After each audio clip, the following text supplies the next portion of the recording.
Welcome to our TNPSC rapid academy. நான் உங்கள் Sadhana. Today பார்த்திங்கனாக்க டெஸ்ட் நம்பர் 14 அதுக்கான ஆன்சர் கீ தான் இப்போ பார்க்க போகிறோம். வாங்க வீடியோக்குள்ளே போகலாம். கேள்வி எண் 1. மோகன்தாஸ் கரம்சந்த் காந்தி தென்னாப்பிரிக்காவில் இருந்து இந்தியா திரும்பிய எந்த ஆண்டு இந்திய தேசிய இயக்கத்திற்கு தலைமை ஏற்றுள்ளார்? 1919. மோகன்தாஸ் கரம்சந்த் காந்தி தென்னாப்பிரிக்காவிலிருந்து இந்தியா திரும்பிய எந்த ஆண்டு இந்திய தேசிய இயக்கத்திற்கு தலைமையேற்றுள்ளார்? 1919. காந்தி தென்னாப்பிரிக்காவிலேருந்து இந்தியாவுக்கு 1915 வந்திருப்பாங்க. ஆனால் இந்திய தேசிய காங்கிரஸ்க்கு 1919 தான் தலைமை ஏற்றிருப்பாங்க. 2வது கேள்வி. எந்த ஆண்டு வங்காளத்தில் இண்டிகோ கழகம் நடைபெற்றது? 1859. எந்த ஆண்டு இண்டிகோ கழகம் நடைபெற்றது? 1859. இந்த இண்டிகோ கழகம் பார்த்திங்கன்னா 1859 1860 அந்த டைம் பீரியடில் தான் நமக்கு நடக்கும். 3. கூற்றுகளை ஆராய்க. கூற்று: ஆங்கிலேயர்கள் பஞ்சங்களின் போது தலையிடா கொள்கையை பின்பற்றினர்.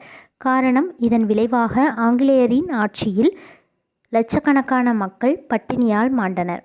இதில் பார்த்திங்கனாக்கா நமக்கு கூற்று அண்ட் காரணம் ரெண்டுமே சரிதான். கேள்வி எண் 3.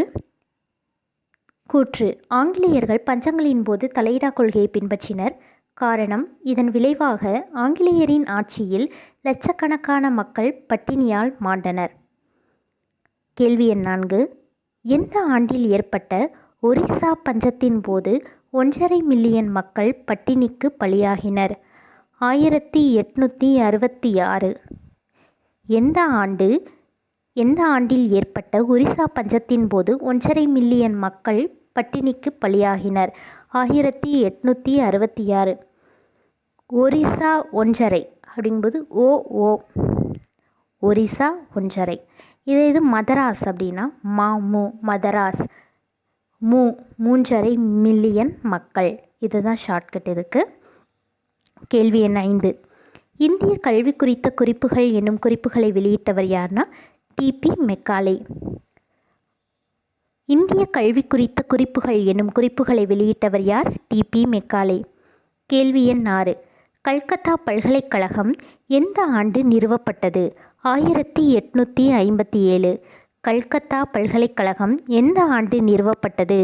1857. கேள்வி எண் 7. சரியான கூற்றை காண். கூற்று 1. டிபி மெக்காலே 1834 முதல் 38 வரை கவர்னர் ஜெனரலின் ஆலோசனை குழுவில் முதல் சட்ட உறுப்பினராக அங்கம் வகித்தார். கூற்று 2. மெக்காலே இந்தியா வருவதற்கு முன்னதாகவே 1828 பொது கல்விக்கான பொதுக்குழு உருவாக்கப்பட்டது. கூற்று 3. மெக்காலே ஆங்கில அரபு குழுவின் கருத்துக்கு ஆதரவாக 1834 இவர் தனது புகழ்பெற்ற இந்திய கல்வி குறித்த குறிப்புகள் எனும் குறிப்புகளை வெளியிட்டார். இதில் 1 மட்டும் சரி. கேள்வி எண் 7. மறுபடியும் சரியான கூற்றை காண்க. கூற்று 1. டிபிஎன் மெக்காலே 1834 முதல் 38 வரை கவர்னர் ஜெனரலின் ஆலோசனை குழுவில் முதல் சட்ட உறுப்பினராக அங்கம் வகித்தார். கூற்று 2.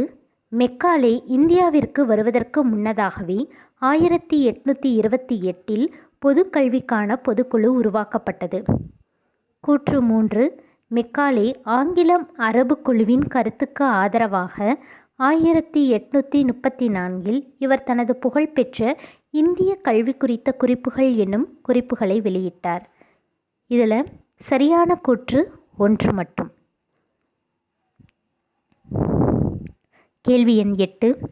1815 சிலோன் ஆளுநர் எந்த மாகாண ஆளுநருக்கு எழுதிய கடிதத்தில் பெருந்தோட்டங்களில் வேலை செய்ய கூலிகளை அனுப்பி வைக்க கேட்டுக்கொண்டார்?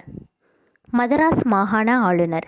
1815 சிலோன் ஆளுநர் எந்த மாகாண ஆளுநருக்கு எழுதிய கடிதத்தில் பெருந்தோட்டங்களில் வேலை செய்ய கூலிகளை அனுப்பி வைக்குமாறு கேட்டுக்கொண்டார்? மதராஸ் மாகாண ஆளுநர். கேள்வி எண் 9. இண்டிகோ புரட்சியின் மூலம் விவசாயிகள் யாரை வடக்கு வங்காளத்திலிருந்து வெளியேற்றினர்? பண்ணையாளர்கள். இண்டிகோ புரட்சியின் மூலம் விவசாயிகள் யாரை வங்காளத்திலிருந்து வெளியேற்றினர்? பண்ணையாளர்கள். சரியான கூற்றை காண். கூற்று 1. 1770 1900 ஆகிய ஆண்டுகளுக்கு இடைப்பட்ட காலப்பகுதியின் பஞ்சத்தின் காரணமாக 25 மக்கள் உயிரிழந்ததாக கருதப்படுகிறது. 1793 முதல் 1900 வரையிலான காலப்பகுதியில் உலகின் பல்வேறு பகுதிகளில் நடைபெற்ற போர்களில் மரணம் அடைந்தவர்களின் எண்ணிக்கை 5 மில்லியன். 1891 1900 ஆகிய ஆண்டுகளில் பஞ்சத்தினால் மட்டுமே இந்தியாவில் 19 மில்லியன் மக்கள் உயிரிழந்ததாக மெட்ராஸ் டைம்ஸ் பத்திரிகையின் ஆசிரியர் வில்லியம் டிக்பை குறிப்பிட்டுள்ளார். அதே மாதிரி கூற்று 1 25 மில்லியன் மக்கள். இப்போ பார்த்திங்கன்னா இந்த 3 கூற்றுமே நமக்கு சரிதான். ஸோ ஏ அனைத்தும் சரி. அகைன் வாசிக்கிறேன். கேள்வி எண் 10. சரியான கூற்றை காண்க.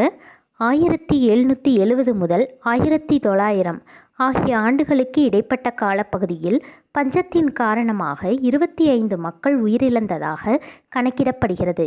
சரி, 25 மில்லியன் மக்கள் உயிரிழந்ததாக கணக்கிடப்படுகிறது. கூற்று 2. 1793 முதல் 1900 வரையிலான காலப்பகுதியில் உலகில் பல்வேறு பகுதிகளில் நடைபெற்ற போர்களில் மரணம் அடைந்தவரின் எண்ணிக்கை 5 மில்லியன். கூற்று 3. 1891 முதல் 1900 ஆகிய ஆண்டுகளில் பஞ்சத்தினால் மட்டுமே இந்தியாவில் 19 மில்லியன் மக்கள் உயிரிழந்ததாக மெட்ராஸ் டைம்ஸ் பத்திரிகையின் ஆசிரியர் வில்லியம் டிக்பை குறிப்பிட்டுள்ளார். அனைத்தும் சரி. கேள்வி எண் 11. கணக்குக்கு ஒரு வீடியோ வரும். ஸோ நான் டைரெக்டாக அதோட ஆன்சரை மட்டும் சொல்கிறேன் உங்களுக்கு. கேள்வி எண் 11. இரு எண்களின் எல்சிஎம் ஆனது HCFஇன் 20 மடங்கிற்கு சமம். மேலும் எல்சிஎம் மற்றும் HCFஇன் கூடுதல் 2520. ஒரு எண் 480 எனில் மற்றொரு எண் யாது? 600. 12. இரு எண்களின் எல்சிஎம் ஆனது HCFஇன் 6 மடங்காகும். HCF 12 மற்றும் ஒரு எண் 36 எனில் மற்றொரு எண்ணை காண்க. 24. இரு எண்களின் எல்சிஎம் 2079. HCF 27. அதில் ஒரு எண் 189 எனில் மற்றொரு எண்ணை காண்க. 297. 1.08 0.36 0.9 ஆகிய எண்களின் HCF 0.18. கேள்வி எண் 15. 2/3 4/9 10/6 ஆகிய எண்களின் HCF 2/18. 16வது கேள்வி எண். A² B⁴ அதாவது இது ஒரு செட். A² B⁴ ஒரு செட்டு. அனதர் செட் வந்துட்டு 2A² B². இது another set. Third set A⁴ B⁴ minus 4A² B⁴ ஆகிய எண்களின் HCF. HCFனா லீஸ்ட் நம்பர். ஸோ நான் அதை வச்சு தான் நம்ம கால்குலேட் பண்ணுவோம். இதுக்கு A² B² இந்த மாதிரி இருந்துச்சுன்னா காமனாக இருக்கிறதுலையே லீஸ்ட் காமன். அதாவது இப்போ ஸ்கொயர் தான் எல்லாத்துலேயுமே இருக்கும். இப்போ 7 எடுத்தோம்னா 7 ஒரே ஒரு இடத்துல தான் இருக்கும். ஒரு செட்டில் தான் இருக்கும், இன்னொரு செட்டில் இருக்காது. அப்போது எதில் எல்லாமே காமனாக இருக்கோ அதுதான் நமக்கு HCFஆக எடுத்துக்குவோம். அதனால A² B². அடுத்து 17th சம் பார்த்திங்கன்னா A⁴ -1 அனதர் நம்பர் A⁴² -1 இதோட HCFஐ கண்டுபிடிக்கணும். அதோட HCF நமக்கு A-1. அடுத்து 18. எந்த சிறிய எண்ணிலிருந்து 7ஐ கழித்தால் அவ்வெண் 12 16 18 21 28 ஆகிய எண்களால் வகுபடும்? 1015. கேள்வி எண் 19. இரு குறிப்பிட்ட எண்களின் எல்சிஎம் மற்றும் ஹெச்சிஎஃப்பின் பெருக்கல் 24. பின்பு அவ்வெண்களின் வித்தியாசம் 2 எனில் அவ்வெண்களை காண்க. 4, 6. கேள்வி எண் 20. 2923, 3239 ஹெச்சிஎஃப் காண்க. 79. கேள்வி எண் 21. கண்டம் எனப்படுவது மலைகள், பீடபூமிகள், சமவெளிகள், ஆறுகள், கடல்கள் போன்ற பல்வேறு இயற்கை பிரிவுகள் மற்றும் காலநிலைகளை கொண்ட மிக பரந்த நிலப்பரப்பாகும். இவை அனைத்தும் இந்தியா பெற்றிருப்பதால் எவ்வாறு அழைக்கப்படுகிறது? துணைக்கண்டம் என அழைக்கப்படுகிறது. கண்டம் எனப்படுவது மலைகள், பீடபூமிகள், சமவெளிகள், ஆறுகள், கடல்கள் போன்ற பல்வேறு இயற்கை பிரிவுகள் மற்றும் காலநிலைகளை கொண்ட மிக பரந்த நிலப்பரப்பாகும். இவை அனைத்தும் இந்தியா பெற்றிருப்பதால் எவ்வாறு அழைக்கப்படுகிறது? துணைக்கண்டம். கேள்வி எண் 22. இந்தியாவில் உள்ள எந்த பகுதி மிகவும் அதிக மழை பொழியும் பகுதியாக உள்ளது? Mount syndrome. கேள்வி எண் 22. இந்தியாவில் உள்ள எந்த பகுதி மிகவும் அதிக மழை பொழியும் பகுதியாக உள்ளது? Mount syndrome. கேள்வி எண் 23. இந்தியாவில் எந்த பகுதி மிகவும் குறைவான மழைப்பொழிவை பெறும் பகுதியாக உள்ளது? ஜெய்சால்மர். இது ராஜஸ்தானில் இருக்குது. அதே மாதிரி அதிக மழை பொழியும் மவுண்ட் சின்ட்ரோம் வந்துட்டு மேகாலயாவில் இருக்குது. கேள்வி எண் 23. மறுபடியும், இந்தியாவில் எந்த பகுதி மிகவும் குறைவான மழைப்பொழிவை பெறும் பகுதியாக உள்ளது? ஜெய்சால்மர். ஒரு சமூகத்தின் அடிப்படை அலகு குடும்பம். ஒரு சமூகத்தின் அடிப்படை அலகு குடும்பம். இந்தியாவில் 2001ஆம் ஆண்டின் மக்கள் தொகை கணக்கெடுப்பின்படி இந்தியா எத்தனை மொழிகளை கொண்டுள்ளது? 122 மொழிகளை கொண்டுள்ளது. இந்தியாவின் 2001ஆம் ஆண்டின் மக்கள் தொகை கணக்கெடுப்பின்படி இந்தியா எத்தனை மொழிகளை கொண்டுள்ளது? 122. இந்தியாவின் 2001ஆம் கணக்கெடுப்பின்படி மொத்த மக்கள் தொகை சதவிகிதத்தில் இந்தி மொழி பேசும் மக்கள் தொகையின் சதவீதம் என்ன? 41.03%. இந்தியாவில் 2001ஆம் ஆண்டின் கணக்கெடுப்பின்படி மொத்த மக்கள் தொகை சதவிகிதத்தில் இந்தி மொழி பேசும் மக்கள் தொகையின் சதவிகிதம் என்ன? 41.03%. 27. இந்திய அரசியலமைப்பு சட்டத்தின்படி எந்த அட்டவணையில் 22 மொழிகள் அலுவலக மொழியாக அங்கீகரிக்கப்பட்டுள்ளது? அட்டவணை 8. கேள்வி எண் 27. மறுபடியும், இந்திய அரசியலமைப்பு சட்டத்தின் எந்த அட்டவணையின்படி 22 மொழிகள் அலுவலக மொழியாக அங்கீகரிக்கப்பட்டுள்ளது? அட்டவணை 8. கேள்வி எண் 28. 2004ஆம் ஆண்டு இந்திய அரசால் முதல் செம்மொழியாக அறிவிக்கப்பட்ட தமிழ் மொழி உட்பட தற்போது எத்தனை மொழிகள் செம்மொழிகளாக அறிவிக்கப்பட்டுள்ளது? 6. கேள்வி எண் 28.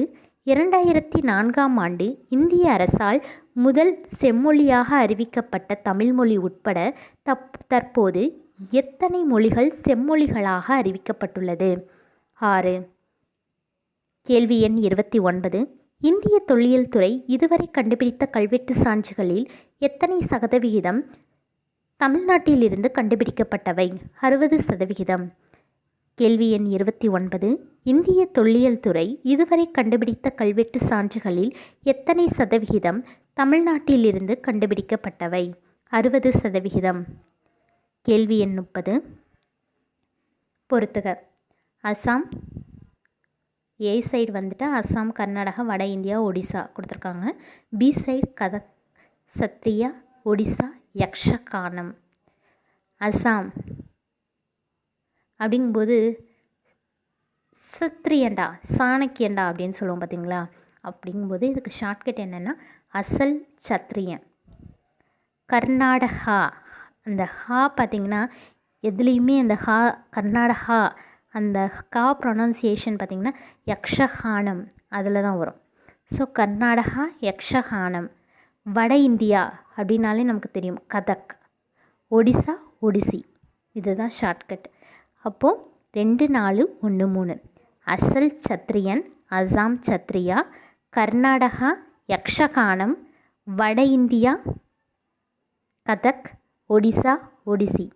தெய்யம் மற்றும் மோகினியாட்டம் என்ற புகழ்பெற்ற நடனம் ஆடப்படும் மாநிலம் எது? இதுக்கு ஒரு ஷார்ட்கட் இருக்குது. கேரளாவில் இருக்க பொண்ணுங்கள்லாம் தெய்வம் மாதிரி இருக்காங்கன்ட்டு போனாக்க தான் தெரியுது, மோகினியாட்டம் ஆடிடுறாங்க. இதுதான் வந்துட்டு ஒரு ஷார்ட்கட், யாரும் தப்பாக நினைக்காதீங்க.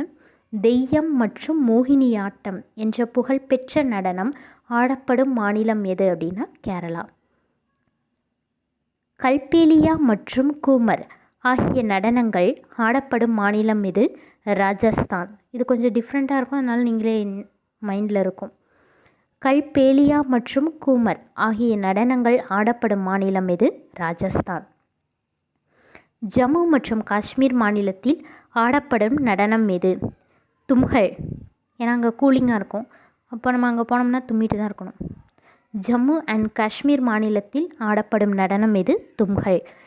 கேள்வி எண் 34. இந்தியாவில் பல்வேறு இன மக்கள் காணப்படுவதால் இந்தியாவை இனங்களின் அருங்காட்சியகம் என கூறியவர் யார் அப்படின்னா சா அகத்தியலிங்கம். டிஸ்கவரி ஆஃப் இந்தியா என்ற நூலின் ஆசிரியர் யார்? Jawaharlal Nehru. Discovery of India என்ற நூலின் ஆசிரியர் யார்? ஜவஹர்லால் நேரு. இறக்குமதியாகும் பருத்தி ஆலை துணிகளின் மீது இறக்குமதி வரி விதிக்கப்பட வேண்டும் என ஜவுளி ஆலை உரிமையாளர்கள் இயக்கம் நடத்திய ஆண்டு 1875. இறக்குமதியாகும் பருத்தி இலை துணிகளின் மீது இறக்குமதி வரி விதிக்கப்பட வேண்டும் என ஜவுளி ஆலை உரிமையாளர்கள் இயக்கம் நடத்திய ஆண்டு 1875. வட்டார மொழி பத்திரிகை சட்டத்திற்கு எதிராக போராட்டங்கள் நடைபெற்ற ஆண்டு 1878. இந்திய தேசியத்தின் முதுபெரும் தலைவர் என அழைக்கப்படுபவர் தாதாபாய் நவ்ரோஜி. இந்திய தேசியத்தின் முதுபெரும் தலைவர் என அழைக்கப்படுபவர் தாதாபாய் நவ்ரோஜி. கேள்வி எண் 39. இந்திய தேசிய காங்கிரஸின் முதல் தலைவர் WC பானர்ஜி. இங்கே பானர்ஜின்னு மட்டும்தான் கொடுத்துருப்பாங்க, பானர்ஜி சர்நேம் உமேஷ் சந்திர பானர்ஜி, WC பானர்ஜி. பெங்காலி என்ற செய்தி பத்திரிகையின் ஆசிரியராக பணியாற்றியவர் சுரேந்திரநாத் பானர்ஜி. கேள்வி எண் 40. பெங்காலி என்ற செய்தி பத்திரிகையின் ஆசிரியராக பணியாற்றியவர் சுரேந்திரநாத் பானர்ஜி. கேள்வி எண் 41. 3 முறை இந்திய தேசிய காங்கிரஸ் தலைவராக தேர்ந்தெடுக்கப்பட்ட இந்தியர் யார்? தாதாபாய் நவ்ரோஜி. 3 முறை இந்திய தேசிய காங்கிரஸ் தலைவராக தேர்ந்தெடுக்கப்பட்ட இந்தியர் யார்? தாதாபாய் நவ்ரோஜி. இந்தியாவின் குரல் என்பது யாருடைய பத்திரிகை? தாதாபாய் நவ்ரோஜி. இந்தியாவின் குரல் என்பது யாருடைய பத்திரிகை? தாதாபாய் நவ்ரோஜி.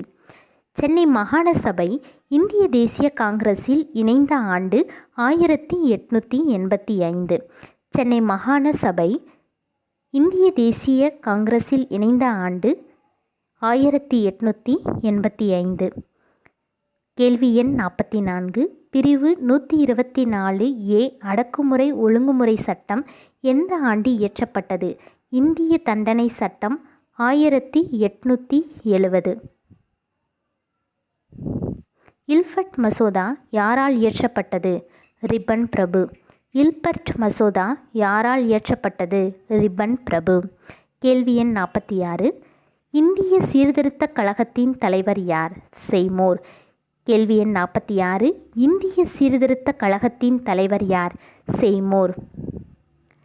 கேள்வி எண் 47.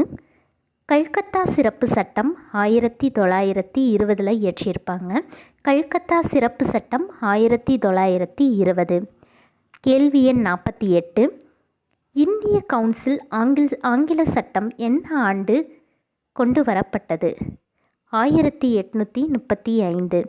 இந்திய கவுன்சில் ஆங்கில சட்டம் எந்த ஆண்டு கொண்டு வரப்பட்டது?